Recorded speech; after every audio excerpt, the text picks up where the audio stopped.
Valakenta. Historia de los Valar y los Maiar según el saber de los Eldar. En el principio Eru, el único, que en la lengua élfica es llamado Ilúvatar, hizo a los Ainur de su pensamiento. Y ellos hicieron una gran música delante de él.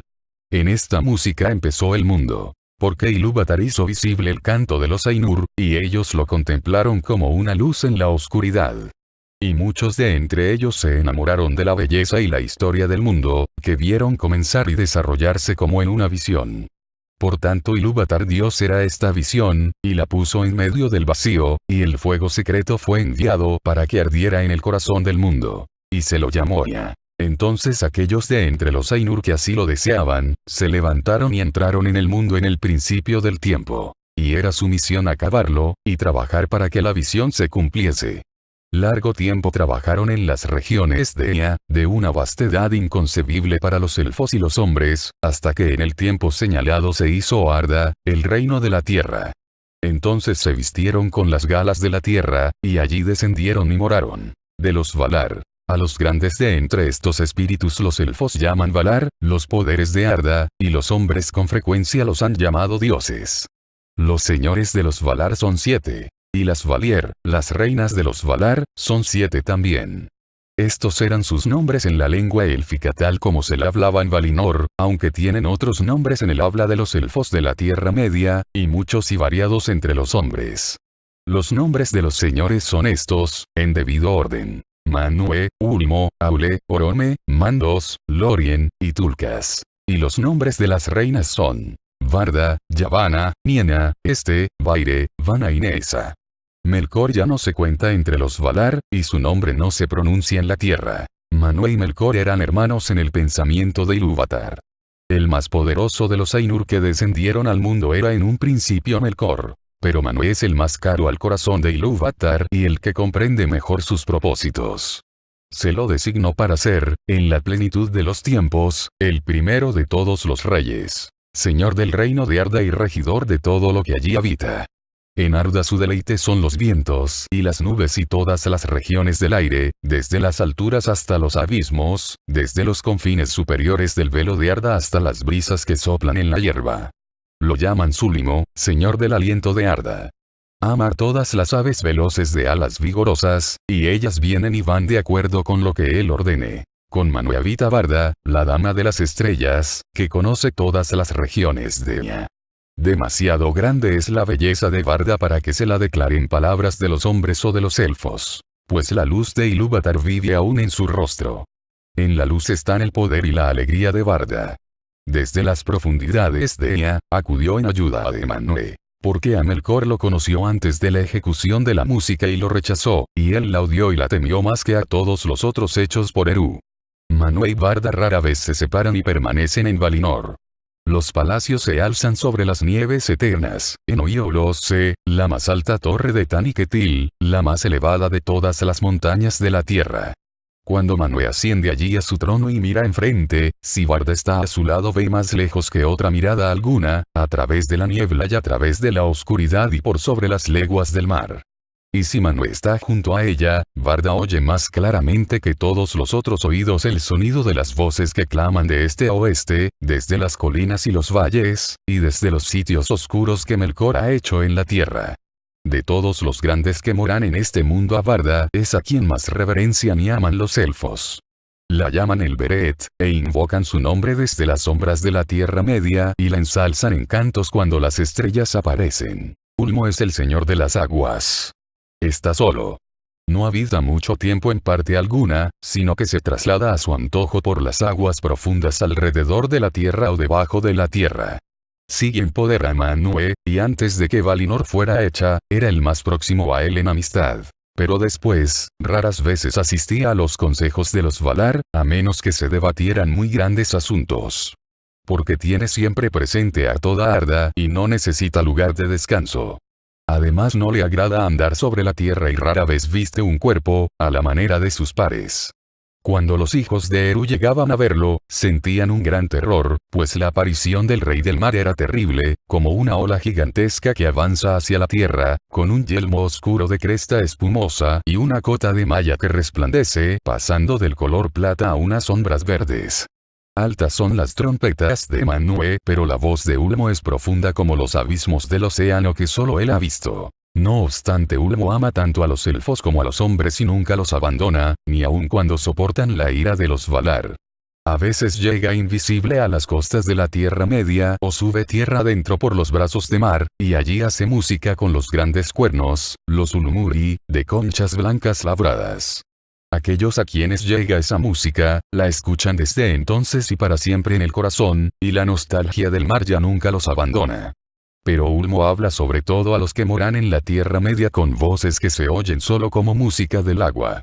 Porque todos los mares, los ríos y las fuentes le están sometidos, de modo que los elfos dicen que el espíritu de Ulmo corre por todas las venas del mundo.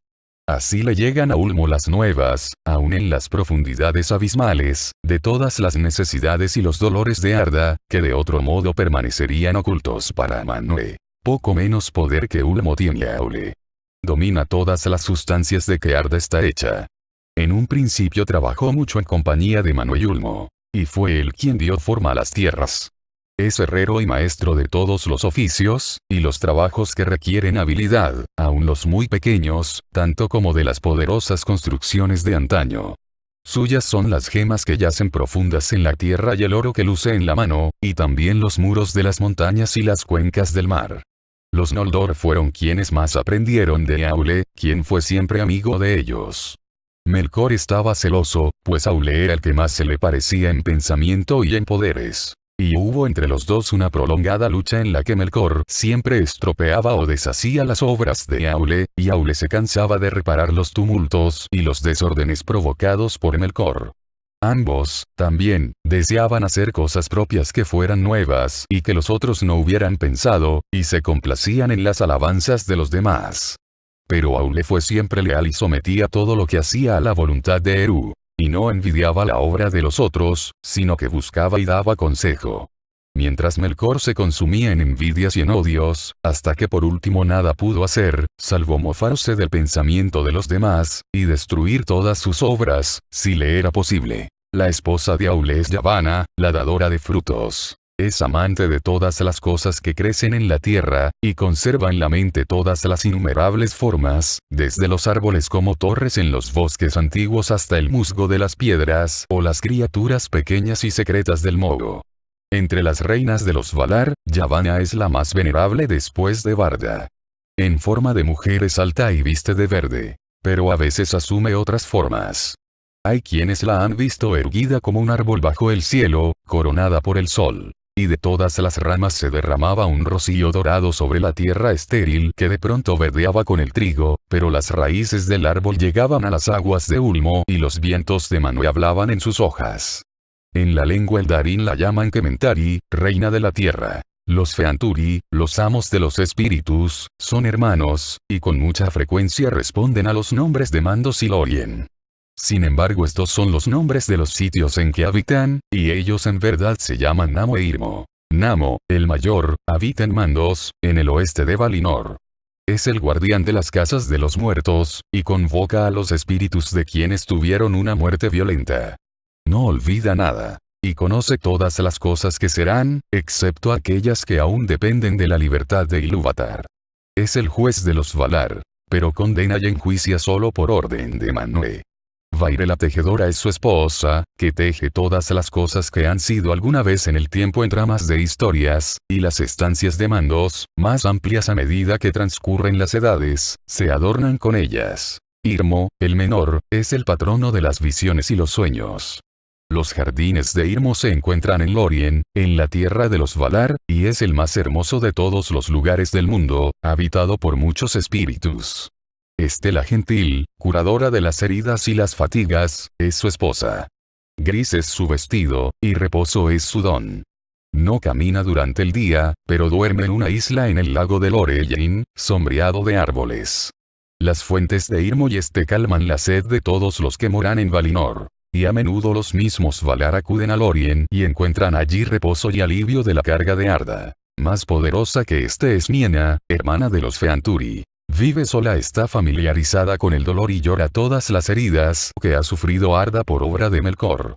Tan grande era su pena, mientras la música se desplegaba, que su canto se convirtió en lamento mucho antes del fin, y los sonidos de duelo se confundieron con los temas del mundo antes que éste empezase. Pero ella no llora por sí misma. Y quienes la escuchan aprenden a tener piedad, y firmeza en la esperanza. Los palacios de Niena se alzan al oeste del oeste en los límites del mundo. Y ella rara vez viene a la ciudad de Valimar, donde todo es regocijo. Visita sobre todo los palacios de Mandos, que están cerca de los suyos. Y todos los que la esperan en Mandos claman por ella, pues fortalece los espíritus y convierte el dolor en sabiduría. Las ventanas de su casa miran hacia afuera desde los muros del mundo. El más grande en fuerza y en proezas es Tulkas, a quien llaman Astaldo el Valiente. Fue el último en llegar a Arda para ayudar a los Valar en las primeras batallas contra Melkor. Ama la lucha y los torneos de fuerza. Y no monta a caballo, pues corre más rápidamente que todas las criaturas que andan a pie, y no conoce la fatiga. Tiene el pelo y la barba dorados y la piel rojiza. Sus armas son las manos. Poco caso hace del pasado o del futuro, y no es buen consejero pero sí un amigo intrépido. Su esposa es Nessa, hermana de Orome, y también ella es ágil y ligera de pies. Ama a los ciervos, y ellos van detrás de su séquito toda vez que ella se interna en las tierras salvajes, pero los vence en la carrera, veloz como una flecha con el viento en los cabellos. La danza la deleita, y danza en Valinor en los prados siempre verdes. Orome es un poderoso señor. Aunque no tan fuerte como Tulkas, es más terrible en cólera. Mientras que Tulkas ríe siempre, en el juego como en la guerra, y llegó a reírse en la cara de Melkor en las batallas de antes que los elfos nacieran. Orome amaba la Tierra Media, la dejó de mala gana y fue el último en llegar a Valinor. Y en otro tiempo volvía a menudo al este por las montañas y regresaba con su ejército a las colinas y las llanuras.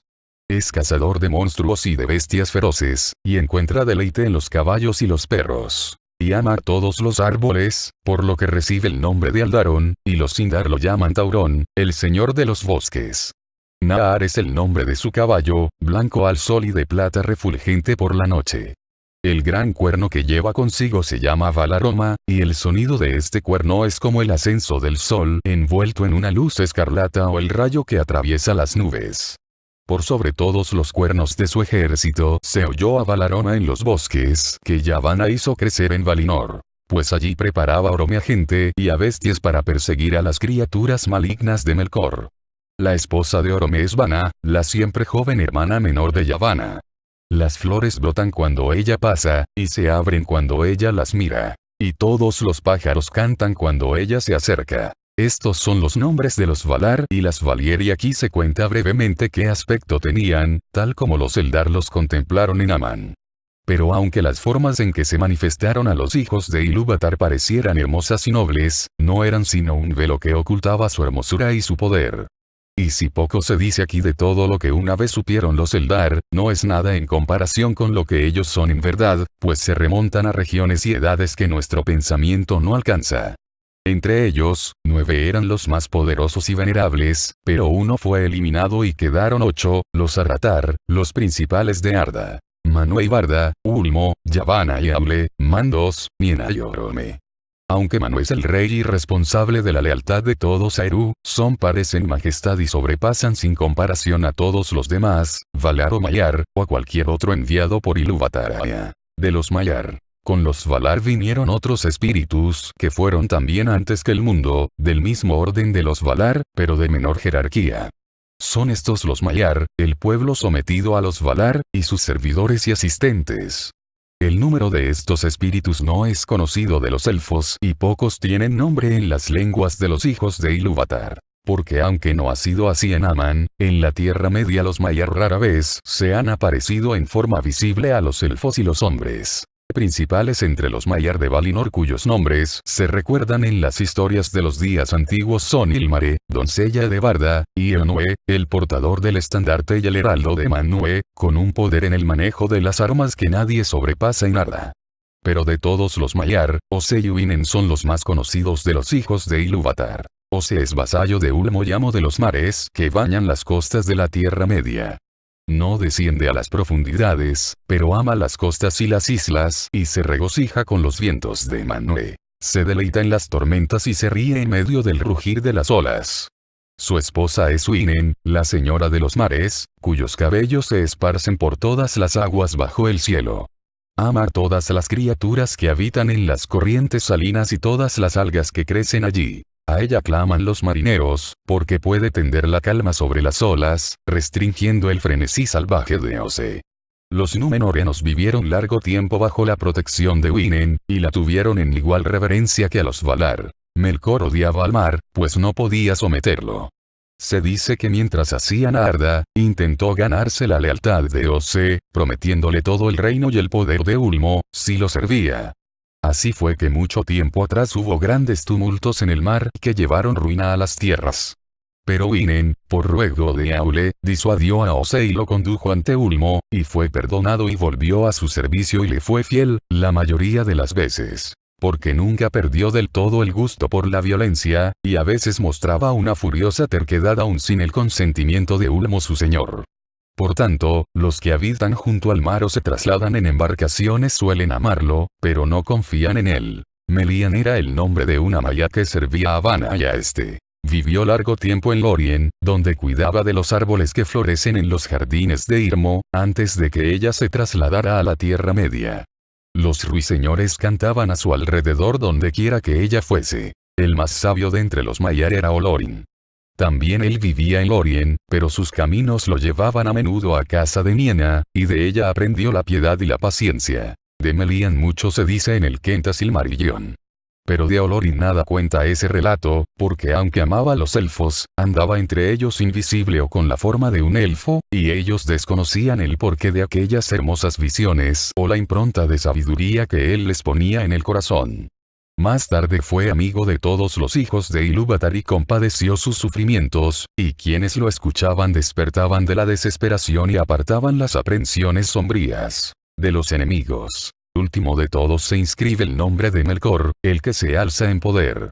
Pero ha perdido ese nombre a causa de sus propias faltas, y los Noldor, que de entre los elfos son los que más han sufrido su malicia, nunca lo pronuncian, y lo llaman en cambio Morgoth, el enemigo oscuro del mundo. Gran poder le concedió Ilúvatar, y fue coevo de Manwë. De los poderes y el conocimiento de todos los otros Valar, tenía él una parte, pero los volcó a propósitos malvados, y prodigó su fuerza en violencia y tiranía. Porque codiciaba a Arda y a todo lo que había en ella deseando el reinado de Manwë y tener dominio sobre los reinos de sus pares. Desde los días de esplendor llegó por arrogancia a despreciar a todos los seres con excepción de él mismo, espíritu estéril e implacable. Cambió el conocimiento en artes sutiles, para acomodar torcidamente a su propia voluntad todo lo que deseaba, hasta convertirse en un embustero que no conocía la vergüenza. Empezó con el deseo de la luz, pero cuando no pudo tenerla solo para él, descendió por el fuego y la ira a una gran hoguera que ardía allá abajo, en la oscuridad. Y fue la oscuridad lo que él más utilizó para obrar maldades en Arda, e hizo que la gente de Arda tuviese miedo de todas las criaturas vivientes. Sin embargo, tan grande era el poder de su levantamiento, que en edades olvidadas contendía con Manwë y todos los Valar, y por largos años tuvo a Arda sometida en la mayor parte de las regiones de la tierra. Pero no estaba solo. Porque de entre los Maiar, muchos se sintieron atraídos por el esplendor de Melkor en los días de su grandeza, y permanecieron junto a él hasta el descenso a la oscuridad. Y después corrompió a otros y los atrajo con mentiras y regalos traicioneros. Terribles entre ellos eran los Valar Aukar, los azotes de fuego que en la Tierra Media recibían el nombre de Balrogs, demonios de terror. Entre sus servidores con nombre, el más grande fue ese espíritu a quien los Eldar llamaron Sauron o Gortaur el Cruel. Se lo contó al principio entre los Maiar de Aule, y fue siempre una figura poderosa en las tradiciones de ese pueblo. En todos los hechos de Melkor el Morgoth en el reino de Arda, en las vastas obras que él edificó y en las trampas que tendía, Sauron tuvo parte, y era menor en maldad que su amo solo porque durante mucho tiempo sirvió a otro y no a sí mismo. Pero en años posteriores se levantó como una sombra de Morgoth y como un fantasma de su malicia, y anduvo tras él por el mismo ruinoso sendero que descendía al vacío.